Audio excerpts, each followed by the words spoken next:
since you mentioned metaphor and glass, how potent it is that once you hit a metaphor, you sort of spiral into it and go deeper and deeper and deeper. And that's, I think, what's missing in a lot of our, not just contemporary poetry, anything that's expansive, anything that's narrative, that's interested in storytelling. That's another art altogether. But and there are a lot of embedded metaphors in that. But it can't completely bank on it because the listener has only one time to hear it. And so you have to have a plot line. Mm. And my sense of it is that what I would vaguely call this sort of an expansive mode loses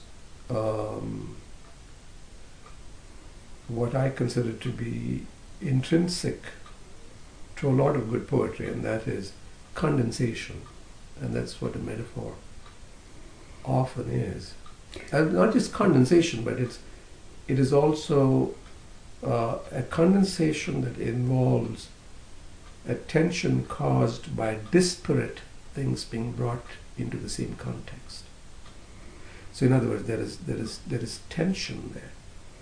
It is not just compressing things, but compression has brings with it a lot of heat, potency, potential explosiveness, like an implosion. Mm.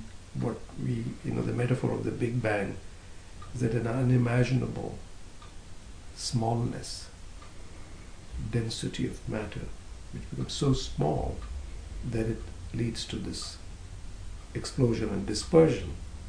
I say it's a very good metaphor actually for poetry.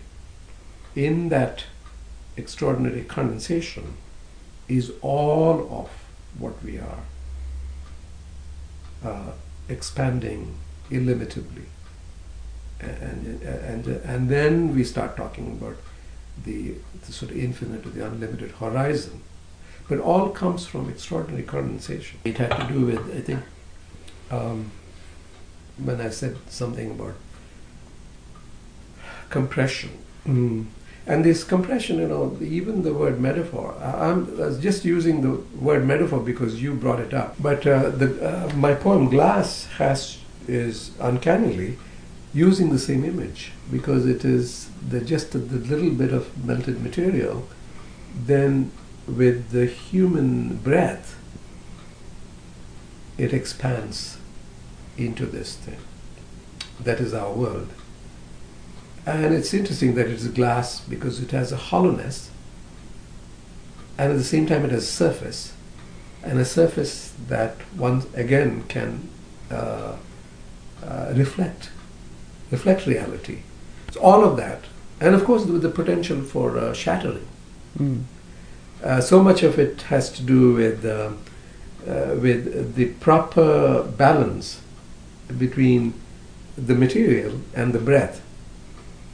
Right. So if the poet were to say too much, Mm-hmm. then there will be a price to pay. That there will be, in fact, what is called the verbal icon will break, because there is too much infusion of the self of the poet.